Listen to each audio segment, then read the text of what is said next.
भगवान का साथ। एक अमीर आदमी था। उसने समुद्र में अकेले घूमने के लिए एक नाव बनवाई। छुट्टी के दिन वह नाव लेकर समुद्र की सैर करने निकला। आधे समुद्र तक पहुंचा ही था कि अचानक जोरदार तूफान आ गया। उसकी नाव पूरी तरह तहस नहस हो गई, लेकिन वह लाइफ जैकेट की मदद से समुद्र में कूद गया। जब समुद्र थोड़ा शांत हुआ तब वह तैरता तैरता एक टापू की तरफ पहुंचा, लेकिन वहां कोई भी नहीं था। टापू के चारों ओर सिर्फ समुद्र ही समुद्र था। उसके अलावा उसे कुछ नजर नहीं आ रहा था। उस आदमी ने सोचा कि जब मैंने पूरी जिंदगी में किसी का कभी कुछ नहीं बिगाड़ा, तो ये मेरे साथ क्यों हुआ? उस आदमी को लगा कि भगवान ने मौत से बचाया है, तो आगे का रास्ता भी भगवान ही दिखाएगा। धीरे धीरे वो वहां ऊपर उगे हुए झाड़ और पत्ती खाकर दिन बिताने लगा। अब धीरे धीरे उसकी श्रद्धा टूटने लगी। भगवान पर उसका विश्वास उठ गया। उसको लगा कि इस दुनिया में भगवान है ही नहीं। फिर उसने सोचा कि अब पूरी जिंदगी यही टापू पर बितानी है, तो क्यों ना एक झोपड़ी बना लूं।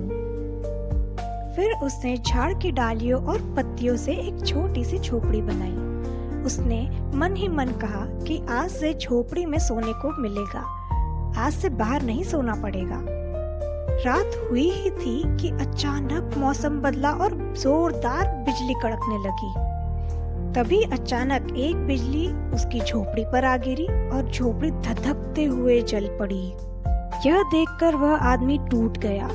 आसमान की तरफ देखकर बोला, तू भगवान नहीं राक्षस है। तुझमें दया जैसा कुछ है ही नहीं। तू बहुत क्रूर है। वह व्यक्ति हताश होकर सर पर हाथ रखकर रो रहा था कि अचानक एक नाव टापू के पास आई। नाव से उतरकर दो आदमी बाहर आए और बोले कि हम तुम्हें बचाने आए हैं। दूर से इस वीरान टापू में जलता हुआ झोपड़ा देखकर लगा कि इस टापू पर कोई न कोई मुसीबत में फंसा हुआ है। अगर तुम अपनी झोपड़ी नहीं जलाते तो हमें पता ही नहीं चलता कि इस टापू पर कोई है भी। उस आदमी की आंखों से आंसू गिरने लगे। उसने ईश्वर से माफी मांगी और बोला कि मुझे क्या पता था कि आपने मुझे बचाने के लिए ये झोपड़ी जला दी। मैं अभागा तो यही सोच रहा था कि आप मुझ पे ध्यान ही नहीं देते, मेरा साथ ही नहीं देते और मुझे इस वीरान टापू में फंसा दिया है। इससे हमें यह सीख मिलती है कि दिल चाहे सुख के हो या दुख के, भगवान अपने भक्तों के साथ हमेशा रहते हैं।